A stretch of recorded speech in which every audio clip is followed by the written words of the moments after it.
Good morning to everyone. आज के इस सेगमेंट में हम बात करेंगे भारत का जो योजना आयोग और पंचवर्षीय योजनाएं थी। पंचवर्षीय योजनाएं क्या थी, ये क्यों आई, इन्हें क्यों संचालित किया गया, इन सभी चीज़ों के बारे में हम बात करेंगे। योजना आयोग, जिसे हम प्लानिंग कमीशन कहते हैं, भारत सरकार की मुख्य एजेंसी थी। क्या था? एक एजेंसी थी। एजेंसी का मतलब क्या है? जो भारत सरकार के लिए कार्य करती थी। ठीक है। उसके बाद जो 5 साल की योजनाओं के माध्यम से देश में, इसका काम क्या था? 5 साल कोई एक प्लान तैयार करना, योजना बनाना कि देश को किस प्रकार से उन्नति के मार्ग पर अग्रसर करना है। उसके बाद सामाजिक विकास की देखरेख करती थी, आर्थिक और सामाजिक विकास की यह देखरेख करती थी। योजना आयोग के बारे में कई ऐसी जानकारियां थी जिन्हें अभी विभिन्न परीक्षाओं में पूछा जाता है। ये काफ़ी ज़्यादा सभी जितने भी एग्जाम है, railway, RRB, group D, IBPS, PO, IBPS clerk, SSC, CGL और अन्य सरकारी परीक्षाओं की तैयारी में लगे हैं, तो योजना आयोग, पंचवर्षीय आयोग और मुख्य विशेषताओं को जानना बेहद आवश्यक है। अच्छा, ये तो बात हो गई एग्जाम के पॉइंट ऑफ व्यू से। अगर हम अपने देश में रहते हैं तो हमें अपने देश की चीज़ों के बारे में ज्ञान अवश्य होना चाहिए। तो आज हम सबसे पहले जानेंगे योजना आयोग क्या है। तो योजना आयोग एक सरकारी निकाय है। ठीक है। ये एक सरकार की संस्था है, या कुछ भी ऐसा बोल सकते हैं, जो 15 मार्च 1950 को स्थापित किया गया। इसकी स्थापना कब हुई योजना आयोग की? काफ़ी ज़्यादा इंपॉर्टेंट क्वेश्चन है।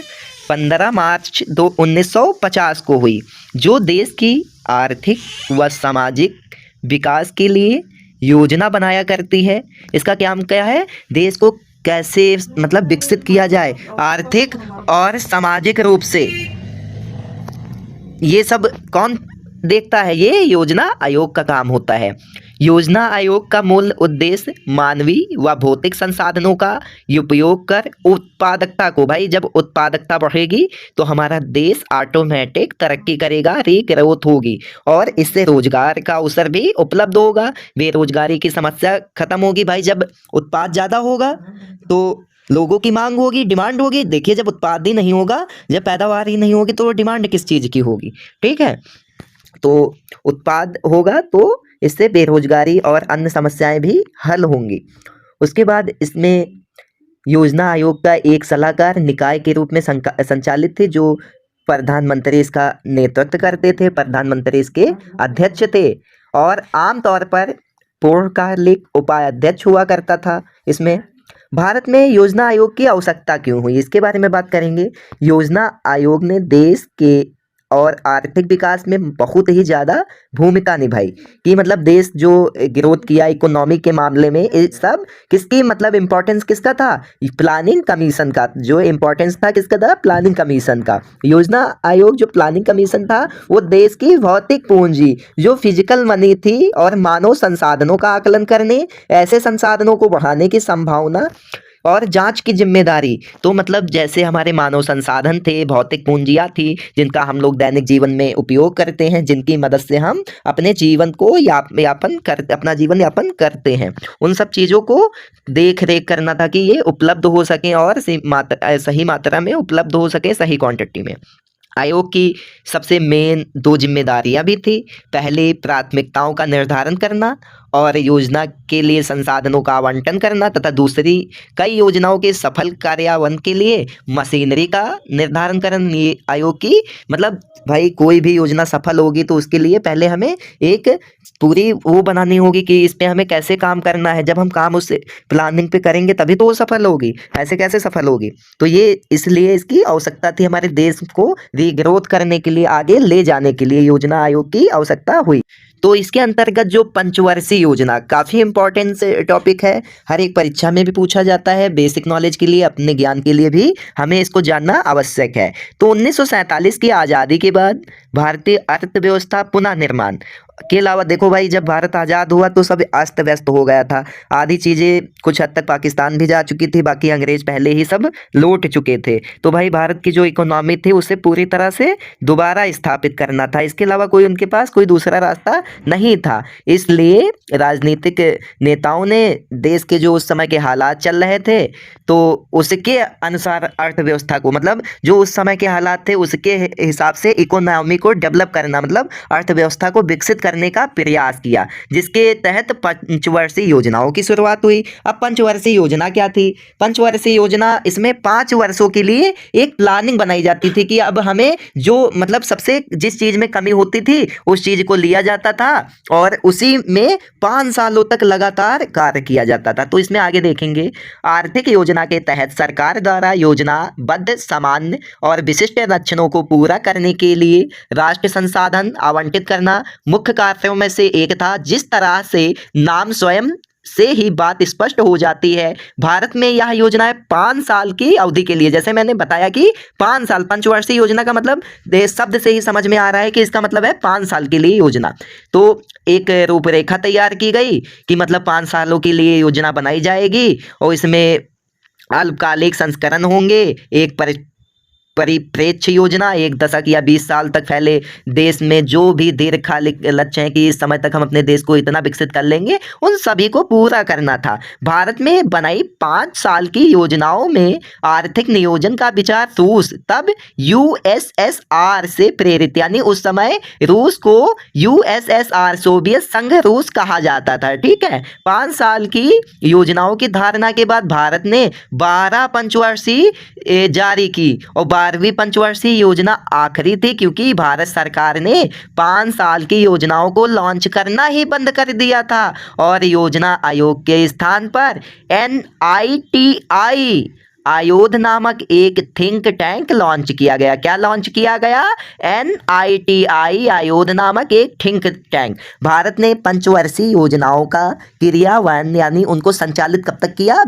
12 पंचवर्षीय यानी 60 वर्षों तक उनका संचालन किया। उसके बाद इसको बंद कर दिया गया और एक उसके स्थान पे क्या लाया गया? NIT यानी नीति आयोग नामक एक थिंक टैंक लाया गया। क्या लाया गया? नीति आयोग, NITI आयोग नामक एक थिंक टैंक लॉन्च किया गया। अब हम पंचवर्षीय योजनाओं के बारे में विस्तार पूर्वक जानेंगे। तो जो हमारी प्रथम पंचवर्षीय योजना थी वो थी 1951 से 1956 तक की। इसमें क्या क्या चीज़ें थी, ये किस मॉडल पे आधारित थी, इसका उद्देश्य क्या था, इसमें किन चीज़ों की शुरुआत की गई, इन सभी चीज़ों को हम समझेंगे। तो पहला पॉइंट है कि जो हमारी पहली पंचवर्षीय योजना थी तो वो हैरोल्ड डोमर मॉडल पर आधारित थी। तो हमारी जो प्रथम पंचवर्षीय योजना है वो किस पे आधारित थी? हैरोल्ड डोमर मॉडल पर आधारित थी। उसके बाद सेकंड है, इसने कृषि प्रोडक्शन यानी कृषि के विकास में बहुत काम किया। उसके बाद सिंचाई यानी कृषि को पानी कैसे दिया जाए, पौधों को पानी कैसे पहुंचाया जाए, मूल्य स्थिरता, बिजली का मतलब है कि बिजली उस समय बहुत कम थी, इसको भाई मुख्य उद्देश्य था ही। परिवहन की भी उस समय कमी थी, तो इन सब चीज़ों पे उस समय ध्यान दिया गया जो 1951 में उससे 1956 तक पंचवर्षीय योजना चली जो हैरोल्ड डोमर मॉडल पर आधारित थी। उसके बाद तीसरा क्या है, यह योजना सफल भी हुई। इस योजना के कारण कृषि उत्पादन में 3.6% कितनी 3.6% की दर से बढ़ोतरी हुई थी। कितनी हुई थी? 3.6। उसके बाद 4 भांगला नागर हीराकुंड मैटूर बांध की प्रमुख बांध परियोजना इसी अवधि में जो पंचवर्षीय योजना में थी, इसी में हीराकुंड, मैटूर और भांगला नागर बांध भी शुरू किए गए थे। तो ये भी पूछ लिया जाएगा कि प्रथम पंचवर्षीय योजना के तहत कौन कौन से बांध मतलब शुरू किए गए, तो कौन कौन से थे आपने अभी देखे, भांगला नागर, ठीक है, उसके बाद कौन सा? हीराकुंड, उसके बाद मैटूर बांध, ठीक है। उसके बाद इस योजना के अंत तक 1956 में 5 भारतीय प्रौद्योगिकी संस्थान ITI, ठीक है, IIT भी शुरू किए गए थे। 6 पॉइंट सामुदायिक विकास परियोजना शुरू की गई थी। तथा सामुदायिक विकास परियोजना भी इसी प्रथम पंचवर्षीय योजना के तहत शुरू की गई थी। उसके बाद हम बात करेंगे द्वितीय पंचवर्षीय योजना की। तो जो हमारी द्वितीय पंचवर्षीय योजना थी वो 1956 से 1961 तक चली थी। यह हमारी महाल नोबिस मॉडल पे, तो पहली जो पंचवर्षीय योजना थी हैरोल्ड डोमर मॉडल पे आधारित थी। कृषि प्रोडक्शन, सिंचाई और बिजली, परिवहन, मूल्य स्थिरता, इन सब चीज़ों पे ज़्यादा ध्यान दिया गया था। और जो सेकेंड हमारी पंचवर्षीय योजना थी द्वितीय 1956 से 61 वाली, उसमें औद्योगिक उत्पादों और तेजी से औद्योगिकरण के घरेलू उत्पादन पे, जैसे हथकरघे से और मतलब जो घरेलू चीज़ें हैं उनसे औद्योगिकरण पे भी जोर दिया गया। उसके बाद भिलाई, दुर्गापुर और राउरकेला में इस्पात संयंत्र की इस शुरुआत भी कब हुई? द्वितीय पंचवर्षीय योजना के तहत हुई थी 1956 से 1961 के दौरान। 4 पॉइंट की बात करेंगे। इस योजना की लक्षित विकास दर 4.5 थी और वास्तविक विकास दर 4.27 थी। तो जो लक्षित थी वो थी 4.5, लेकिन हासिल की वास्तविक कितनी हो पाई थी? 4.27 हो पाई थी। तीसरी पंचवर्षीय योजना की बात करेंगे तो यह 1961 से 1966 तक चली। इस योजना में तीसरी पंचवर्षीय योजना ने कृषि और उद्योग की वृद्धि पर सबसे ज़्यादा किस पे दिया गया था? पहली पे सब चीज़ों पे, दूसरी पे औद्योगिकरण पे और घरेलू औद्योगिकरण के उत्पादन पे, तीसरी पे कृषि और उद्योग पे। यह गॉडगिल योजना थी। किसकी, किस मॉडल की योजना थी? वह थी महाल नोबिस, उसके पहले हैरोल्ड डोमर, और ये किस तीसरी कौन है? गॉडगिल योजना के नाम से भी इसे जाना जाता है। इस योजना का मुख्य उद्देश्य राष्ट्रीय आय, कृषि में उत्पादन, इसका मुख्य उद्देश्य क्या था? 30% तक वृद्धि करना था। क्या था? राष्ट्रीय आय तथा कृषि में उत्पादन में 30% तक वृद्धि करना था। लेकिन 1962 में चीन व 1965 में पाकिस्तान के साथ युद्ध तथा खराब मौसम के कारण भारत अपना यह लक्ष्य हासिल नहीं कर पाया था। इस योजना की लक्षित विकास दर 5.6 थी, लेकिन वास्तविक विकास दर 2.4 थी। भाई जब युद्ध हो गया तो भारत की जो पैसा, इकोनॉमी थी, चीज़ें थी, अस्त व्यस्त हो गई, सब युद्ध में वितरित हो गई। तो जो लक्ष्य था 5.6 का वो 2.4 ही रह गया। तो भारत कहाँ इतनी ग्रोथ कर पाया? ये विफल रही, क्योंकि चीन और पाकिस्तान ने युद्ध कर दिया था भारत से। प्लान हॉलीडे की बात की जाए तो 1966 से 1969 तक चला। कब चला था? 1966 से 1969 तक। अच्छा, ये चला क्यों था? तीसरी योजना विफल हो गई थी। भारत और पाकिस्तान में एक बहुत बड़ा युद्ध हुआ, जिसके कारण एक प्लान हॉलीडे घोषित किया गया था। भाई मजबूरी तो थी इसको घोषित करने के लिए। इस अवधि के दौरान 3 वार्षिक योजनाएं बनाई गई थी। कृषि, इसकी संबंध गतिविधियां और औद्योगिक क्षेत्रों के समान प्राथमिकता दी गई थी। तो प्लान हॉलीडे में कृषि और औद्योगिक और संबंध उनकी गतिविधियों को ही देखा गया था, वही उनका लक्ष्य था। जैसे तीसरी पंचवर्षीय योजना का मुख्य लक्ष्य क्या था? राष्ट्रीय आय तथा उत्पादन में वृद्धि करना। अब बात करेंगे चौथी पंचवर्षीय योजना, जो 1969 में प्लान हॉलीडे के बाद दोबारा चालू हुई, 1974 तक चली। इस योजना ने कृषि विकास और भारत में हरित क्रांति पे जोर दिया, क्योंकि हरित क्रांति इसी समय आई थी। स्वामीनाथन इसके जनक थे हरित क्रांति के। ठीक है, ये बात आपको याद होनी चाहिए। 14 भारतीय बैंकों का राष्ट्रीयकरण भी चौथी पंचवर्षीय। सबसे पहली बात, 14 राष्ट्रीय बैंक, चौथी पंचवर्षीय योजना, तो याद भी आसानी से हो सकती है।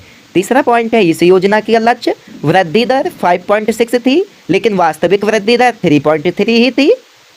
मतलब हासिल कितनी करनी थी? 5.6 हासिल करनी थी, लेकिन हमें हासिल कितनी हो पाई थी? 3.3 ही हो पाई थी। पांचवी पंचवर्षीय योजना 1974 से 1978 के बीच चली।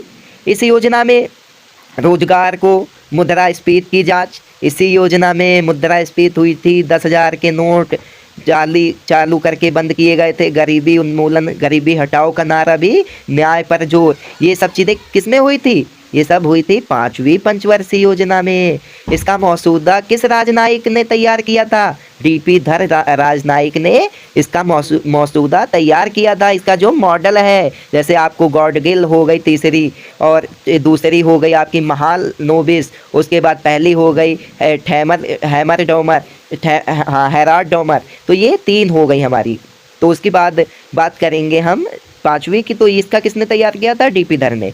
इसका जो मुख्य लक्ष्य था वह कृषि उत्पादन, रक्षा में आत्मनिर्भरता पर केंद्रित था, कि खुद इंसान रक्षा कर सके और आत्मनिर्भर रह सके। भारतीय राष्ट्रीय राजमार्ग व्यवस्था की शुरुआत भी इसी समय की गई। न्यूनतम आवश्यकता कार्यक्रम लॉन्च किया गया। जनता पार्टी के सरकार में आते ही इस योजना को चौथे वर्ष में समाप्त कर दी गया। यानी यह योजना, जैसा मैंने आपको कहा, 1974 से 78 तक ही चली, क्योंकि जनता पार्टी आ गई थी। इसकी लक्षित वृद्धि 4 पॉइंट थी और वास्तविक वृद्धि 4.4 ही थी। जो था कि लक्ष्य इतना हासिल करना है, इतना ही हासिल किया था।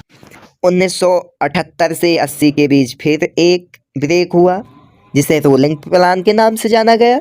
पंचवर्षीय योजनाएं रुक गई थी क्योंकि जनता पार्टी सरकार में थी। जनता पार्टी ने सरकार ने 5वीं पंचवर्षीय योजना को खारिज कर दिया और नई 6ठी पंचवर्षीय योजना 1978 से 1983 की पेशकश की। बाद में राष्ट्रीय कांग्रेस सरकार ने 1980 में सत्ता में आई। आने के बाद इस योजना को फिर से खारिज कर दिया और नई 6ठी योजना बनाई। तो मतलब इसमें बहुत विवादामय स्थिति बनी रही। अब ये विवादास्पद स्थिति क्यों बनी रही, उसका भी कारण है। उसका सबसे पहला मुख्य कारण जो था वो ये है कि इसमें क्या कहते हैं कि जब जनता पार्टी थी उसने 1978 से 83 तक अपनी योजना को लॉन्च किया उनकी बंद करके। लेकिन भाई जब फिर कांग्रेस 80 में आई और जनता पार्टी अपनी 5 साल नहीं सरकार चला पाई, तो उसने नई 6ठी पंचवर्षीय योजना बनाई और मान्यता भी उसी योजना को दी गई। पहली वाली क्योंकि सरकार ही नहीं पूरी हो सकी, तो ना सरकार को पहली 5 साल की मान्यता मिल पाई और ना उनकी योजना को मिल पाई। उनके साथ ही नाइंसाफ़ी भी हुई। पहली वाली योजना रोलिंग योजना के नाम से जानी जाती थी। रोलिंग प्लान की अवधारणा गुन्नाल मिर्डल द्वारा बनाई गई थी। किसके द्वारा? गुन्नाल मिर्डल के द्वारा। अब बात करेंगे 6ठी पंचवर्षीय योजना जो 1980 से 1985 के बीच रही। इसका मुख्य उद्देश्य क्या था? इस पंचवर्षीय योजना से आर्थिक उदारीकरण की शुरुआत हुई। मतलब जो आर्थिक उदारीकरण का मतलब होता है कि हम लोग आर्थिक रूप से कैसे व्यवस्थित हो सकें, अपने आप को खुद उसमें कैसे ढाल सकें। यह योजना बुनियादी ढांचे में बदलाव व कृषि पर समान रूप से केंद्रित थी। यानी इस योजना में क्या था कि यह कृषि और बुनियादी ढांचा जो हमारा स्ट्रक्चर है शुरुआत का, ठीक है, उसको स्टार्टिंग स्ट्रक्चर को भी मतलब ये सही से ढालना चाहती थी कि सब चीज़ें अच्छी हों। 6ठी पंचवर्षीय भारतीय अर्थव्यवस्था के लिए एक बड़ी सफलता थी। इसकी लक्षित वृद्धि 5.2 थी, लेकिन वास्तविक इसने प्राप्त कितने की थी? 5.4 की थी। उसके बाद 7वीं पंचवर्षीय योजना आई जो 1985 से 1990 तक चली। इस पंचवर्षीय योजना का मुख्य उद्देश्य आर्थिक व अनाज की उत्पादकता में वृद्धि के साथ रोजगार के अवसर पैदा करना था। इसका उद्देश्य था कि आर्थिक क्षेत्र में भी बढ़ावा मिले, अनाज की उत्पादकता जो कम है वो भी ज़्यादा हो जाए और साथ में रोजगार भी हो। इस योजना के तहत 1989 में जवाहर रोजगार योजना लॉन्च की गई। यह योजना सफल रही। सफल कैसे रही? इसकी लक्षित अवधि 5.0 थी और प्राप्त कितनी की थी इसने? 6.01 की थी, जिसकी वजह से यह योजना सफल योजना मानी गई। ठीक है, क्योंकि ये 5.0 ही पानी थी, लेकिन इसने कितनी पाई थी? 6.0, इसी वजह से। उसके बाद वार्षिक योजनाएं आई 1989 से 91, 91 से 92। राजनीतिक अस्थिरता के कारण इस अवधि के दौरान कोई पंचवर्षीय योजना नहीं लागू की गई, क्योंकि इस समय भाई सरकार टिक नहीं पा रही थी। कहीं उनकी आ रही थी तो उनकी जा रही थी, जिस वजह से वह इस समय ये चीज़ें मुमकिन नहीं थी। इसीलिए सिर्फ एक वर्ष के लिए योजना लागू की गई थी 1990 से 92 तक, 2 वर्ष के लिए। उसके बाद 1991 में भारतीय विदेशी मुद्रा भंडार के संकट का सामना करना पड़ा था। 1 अरब अमेरिकी डॉलर के भंडार देश के पास बचे थे। उस समय डॉक्टर मनमोहन सिंह मुक्त बाजार सुधार को लॉन्च किया, जिससे लगभग राष्ट्र को दिवालिया होने की कगार से वापस लाया गया। अगर उस समय ये ना लॉन्च करते हैं तो हमारा देश दिवालिया हो जाता, जिसने लगभग सभी को दिवालिया होने से बचा लिया। भारत यहीं से भारत में निजीकरण और उदारीकरण की शुरुआत हुई। किसकी? निजीकरण और उदारीकरण। यहाँ पे बात हमारी होगी 8वीं पंचवर्षीय योजना की, जो 1992 से 1997 तक चलाई गई। अच्छा, इस योजना का मुख्य लक्ष्य क्या था? इसका जो मुख्य लक्ष्य था वो था उद्योगों का आधुनिकीकरण, उनको नया रूप देना। तो जो हमारी 8वीं पंचवर्षीय योजना थी जो 1992 से 1997 के बीच चलाई गई, इसका मुख्य लक्ष्य क्या था? उद्योगों के आधुनिकीकरण की दिशा में काम करना। तथा दूसरी इसकी खासियत क्या थी? इस योजना का मुख्य उद्देश्य जनसंख्या वृद्धि पर नियंत्रण, क्योंकि जनसंख्या वृद्धि ज्यादा हो चुकी थी, गरीबी में कमी, रोजगार के अवसर पैदा करना व बुनियादी ढांचे को मजबूत करना। ये सभी चीजें क्या थी? इसका मुख्य लक्ष्य थी। तो क्या था? जनसंख्या वृद्धि नियंत्रण। और इसका किस दिशा, यह योजना किस दिशा में काम कर रही थी? उद्योगों के आधुनिकीकरण में और बुनियादी ढांचे को मजबूत बनाना भी था। उसके बाद इस योजना की लक्षित वृद्धि 5.6 थी और वास्तविक हमें प्राप्त कितनी हुई थी? 6.8 प्राप्त हुई थी। लक्षित थी 5.6, लेकिन जो हमें प्राप्त हुई वो 6.8 थी, जो कि हमारी जो प्रस्तावित थी 5.6 उससे काफी ज्यादा थी। तो ये हमारी एक प्लस पॉइंट था कि हमें 1.2 का जो ये प्लस पॉइंट मिला था। ठीक है। तो उसके बाद नवी पंचवर्षीय योजना आई। यह पंचवर्षीय योजना 97 से 2002 के बीच चली। इस पंचवर्षीय योजना ने पर्याप्त रोजगार के अवसर पैदा करने, गरीबी में काम करने, कृषि उत्पादकता में बढ़ोतरी करने, साथ साथ ग्रामीण विकास पे भी ध्यान दिया और इनको प्राथमिक स्तर पर रखा या इनको प्राथमिकता दी, ऐसा हम कह सकते हैं। इसके अलावा न्याय समानता के साथ विकास पर भी जोर दिया गया। स्थिर कीमतों के माध्यम से अर्थव्यवस्था की विकास दर में तेजी भी लाई गई। सभी लोगों को भोजन व पोषण सुरक्षा सुनिश्चित करना इसका काम था। जनसंख्या पर नियंत्रण करना। 6 इस योजना की लक्षित वृद्धि 6.5 व वास्तविक वृद्धि 5.40 थी। क्या थी? मतलब जो हमें लक्षित रखी गई थी वो 6.5 थी, लेकिन जो प्राप्त हुई थी वो 5.4 थी। यानी जो ये योजना थी देखा जाए तो पिछली योजना के मुताबिक कम सफल रही, क्योंकि उसमें जो थी 5.6 थी तो प्राप्त हुई थी 6.8 और इसमें उसको देख के रख दिया गया 6.8, तो इसमें प्राप्त कम हो गई, इसमें प्राप्त 5.40 ही हुई। ठीक है। तो ये उससे कम सफल हुई। उसके बाद हमारी 10वीं पंचवर्षीय योजना आई जो 2002 से 2007 के बीच क्रियान्वित की गई। 10वीं पंचवर्षीय योजना जो थी इसका मुख्य उद्देश्य जीडीपी, हमारा जो घरेलू हाउस टैक्स दर मतलब होता है घरेलू वृद्धि कर दर, और मतलब देश में गरीबी बेरोजगारी अगले 10 वर्षों में प्रति व्यक्ति आय दोगुनी जिसकी 100 है 200 करना, ये सब मतलब इनका लक्ष्य रखा गया। ठीक है। तो इसको इस पंचवर्षीय योजना में प्रति व्यक्ति आय को दुगना करना, गरीबी और बेरोजगारी को समाप्त करने के लक्ष्य के साथ साथ काम किया गया और 10 वर्षों में कोशिश भी की गई। कुछ हद तक यह योजना कामयाब भी रही, क्योंकि 8.1 इसकी निर्धारित लक्षित दर थी, लेकिन 7.3 तक पहुंच पाई। हालांकि बहुत ज्यादा तो नहीं हो पाया, लेकिन कुछ हद तक यहाँ तक हम लोग पहुंचने में कामयाब रहे। अब जो कि 10वीं पंचवर्षीय योजना को लिहाज से भी उल्लेखनीय माना जाता है, क्योंकि भारत उच्च 7% से अधिक वृद्धि दर यानी ग्रोथ रेट पर आ गया। इस योजना में 7.7% की औसत सालाना वृद्धि दर अब तक की किसी योजना में नहीं थी। जितनी इसमें हुई थी इतनी मतलब किसी भी योजना में नहीं हुई। उसके बाद 11वीं पंचवर्षीय योजना आई। 11वीं पंचवर्षीय योजना 2007 से 2012 तक चली। इस योजना का मुख्य लक्ष्य घरेलू उत्पाद वृद्धि को 8% से जीडीपी को 8% से 10% तक करना था। 12वीं पंचवर्षीय योजना में इसे 10% तक बनाए रखना था, ताकि 2016 तक प्रति व्यक्ति आय दुगनी हो सके। राजीव आर योगी स्वास्थ्य योजना शुरू की गई और इसमें 70 लाख नए रोजगार के अवसर भी पैदा किए गए। शिक्षित बेरोजगारी को 5% कम करना था। इसका मुख्य लक्ष्य क्या था? शिक्षित बेरोजगारी को, जो लोग शिक्षित हैं बेरोजगार हैं उनको कम, क्योंकि 70 लाख नए रोजगार पैदा किए गए थे 2000 कब से कब तक? 2007 से 2012 के बीच 11वीं पंचवर्षीय योजना के बीच।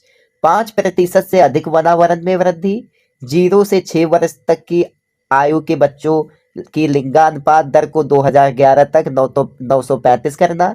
इसे 2016-17 तक इजाफा करते हुए 950 तक भी पहुंचाना था। तो मतलब जो लिंगानुपात दर था छोटे बच्चों की आयु का उसको 935 करना था, कम था काफी। ठीक है, बाद में 16-17 तक 50 पहुंचाना था। तो 12वीं पंचवार्षिक योजना आई 2012 से 17 तक चली। इस पंचवार्षिक योजना का उद्देश्य अधिक समावेशी सतत विकास के उद्देश्य से 8.2 की वृद्धि हासिल करना था। इसका उद्देश्य कृषि में 4% की वृद्धि हासिल करना, गरीबी को 10% तक कम करना, स्वास्थ्य, शिक्षा, कौशल विकास, पर्यावरण, प्राकृतिक संसाधन, आधारभूत संरचना विकास इस योजना के मुख्य केंद्र थे। ठीक है, तो 12वीं पंचवार्षिक योजना आई 2012 से 17 तक प्रभावित थी, लेकिन ये पूरी तरह से नहीं चल पाई। भारत का योजना आयोग और योजना आयोग की कमियां क्या थी ये भी देखेंगे। योजना आयोग की कुछ कमियां थी भाई, कमी होंगी तभी तो ये बंद हो गया, नहीं तो ये आगे क्या 5 साल अभी तक चलता नहीं। अब इस समय कौन सी योजना चल रही होती है इसके अनुसार? इस समय हमारी 13वीं पंचवार्षिक योजना कंप्लीट होने वाली होती, लेकिन ये क्यों नहीं चल सकता ये भी देखेंगे। जिसने भारतीय पंचवर्षीय योजना, कुछ कारण थे। सबसे पहली बात थी, स्वतंत्रता के बाद भारत एक युवा देश था जिसमें कई संसाधनों की कमी थी। इन योजनाओं ने हमें कई संसाधनों और बहुत सारा पैसा संरक्षित करने में मदद की। योजना आयोग ने निर्दिष्ट किया कि कौन से उद्योग को बढ़ाना चाहिए, किसे आगे आना चाहिए, किसे प्राथमिकता मिलनी चाहिए और किसको कैसे कार्य करना चाहिए। यह एक समाजवादी मॉडल था भाई, सीधी सी बात है, क्योंकि सबके लिए था, सबको विकसित करना इसका लक्ष्य था। सरकार ने अर्थव्यवस्था के हर पहलू को नजरअंदाज कर दिया। इसमें क्या किया सरकार ने? मतलब अर्थव्यवस्था के हर पहलू को नजरअंदाज कर दिया था। भारत ने उन समय से काफी प्रगति की और अब एक मिश्रित अर्थव्यवस्था है जहां सरकार अर्थव्यवस्था से ज्यादा हस्तक्षेप नहीं करती है और इससे बाजार की अधिकांश हिस्सेदारी संचालित हो जाती है। इस तरह पृष्ठभूमि में योजना आयोग पुराने तरीकों से ही काम कर रही थी, इसलिए योजना आयोग ने अर्थव्यवस्था के हर पहलुओं को नजरअंदाज कर दिया था, क्योंकि भाई वो तो अपने पुराने तरीके से काम कर रही थी, तो इसमें अर्थव्यवस्था के जो अपने अलग अंदाज थे उनको तो इग्नोर करना ही था। उसके बाद तीसरा पॉइंट क्या था? योजना आयोग की उपस्थिति में शक्तियों का अत्यधिक केंद्रीकरण हुआ। इस योजना आयोग ने खर्च की जाने वाली धनराशि, राज्यों को आवंटित करने वाले संसाधन आदि के निर्णय लेने पर पूरा नियंत्रण आयोग का था। इसने वित्त आयोग के क्षेत्र में हस्तक्षेप शुरू कर दी, जो कि किसी अर्थव्यवस्था के लिए अच्छा नहीं था। तो मतलब ये समस्याएं आ गई थी, ठीक है, कि कहीं धन ज्यादा वो हो रहा, कहीं धन सही राज्यों तक पहुंच नहीं पा रहा है और दिक्कतें भी पैदा हो रही थी। तो इन सभी चीजों को दूर करने के तो इन सभी कमियों को दूर करने के लिए योजना आयोग को बनाया गया था। ठीक है, उसके बाद हम बात करेंगे, गुजरते समय के साथ प्रधानमंत्री के साथ साथ कैबिनेट को इसके समांतर ला दिया, जो लोकतंत्र के लिए एक खतरनाक प्रवृत्ति साबित हुआ। उन वर्षों में जहां यूपीए सत्तारूढ़ पार्टी थी, पर्यावरण मंत्रालय और योजना आयोग ने गैर कांग्रेस राज्यों में गैर योजना व्यय से इनकार करना शुरू कर दिया था। तो मतलब ये भी समस्या थी। अब जहां भैया केंद्र की सरकार होती थी वहीं पे काम होगा, ऐसे नहीं होगा। मतलब जो केंद्र में सरकार है वो होगी, एक मतलब जहाँ पे राज्य में वहीं पे काम होगा। तो इसकी वजह से भी समस्या हुई। तो इन सभी दिक्कतों को दूर करने के लिए कहें चलो हटो, इसको ही हटा देते हैं जिससे भविष्य में ये समस्या उत्पन्न ना हो पाए। यूपीए सरकार राजनीतिक कोनियों के लिए इसका गलत तरीके से इस्तेमाल किया जाने लगा। भाई सही बात है, अब जहाँ तुम्हारी है तो वहाँ तुम कर रहे हो क्योंकि तुम सेंट्रल में हो, सेंट्रल में आपने 60 साल राज किया है इस वजह से, और जहाँ नहीं है वहाँ समस्या तो इस वजह से भी थी। आयोग नौकरशाह से भी भरा था जो केवल सामान्यवादी थे, जबकि भारत को 21वीं सदी की समस्याओं से निपटने के लिए विशिष्ट विषयों में विशेषज्ञों की आवश्यकता थी।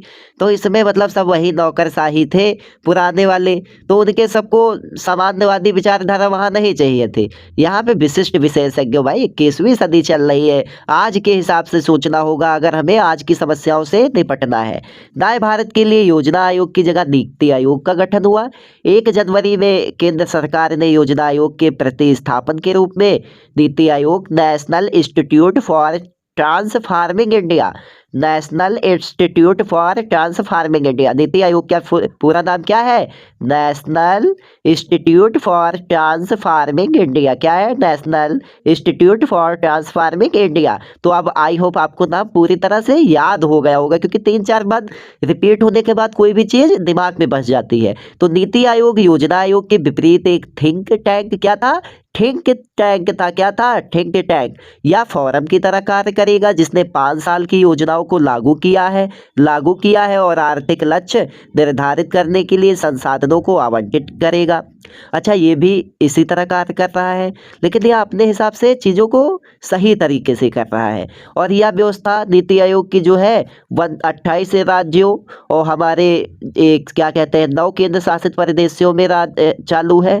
इसके जो प्रमुख होते हैं कि 28 राज्यों और 9 केंद्र शासित प्रदेशों के, तो क्या कहते हैं उनका एक डिप्टी चेयरमैन, विशेषज्ञों की टीम जो कि सीधा प्रधानमंत्री के संपर्क में होती है, क्योंकि नीति आयोग का जो अध्यक्ष होता है वो प्रधानमंत्री होता है। ठीक है, इसी वजह से योजना आयोग नीति आयोग के विपरीत राष्ट्रीय विकास परिषद को रिपोर्ट करता है। अच्छा, नीति आयोग उसको नहीं करता था राष्ट्रीय विकास परिषद को, या सीधे राष्ट्रीय विकास परिषद को करता है। नीति आयोग व योजना आयोग में सबसे बड़ा अंतर यह है कि योजना आयोग प्रत्येक राज्य के बीच समान दृष्टिकोण रखता था, वह सभी शक्तियां केंद्रीकृत थी, जबकि नीति आयोग ने जमीनी स्तर पर कार्य करने का निर्णय लिया, वही राज्यों की भागीदारी भी। तो नीति आयोग ज्यादा बेटर काम करता है। अगर देखा जाए योजना आयोग से तुलना में तो नीति आयोग बहुत अच्छा काम कर रहा है, तो उसको महत्व तो ज्यादा दिया गया। तो ये हमारी कुछ पंचवर्षीय योजनाएं, योजना आयोग और उसको क्या कहते हैं नीति आयोग के बारे में कुछ जानकारी थी। आई होप आपको चीजें बहुत अच्छे से समझ में आई होंगी। तो चीजें समझ में आई हो तो वीडियो को लाइक शेयर और सब्सक्राइब करना ना भूलें।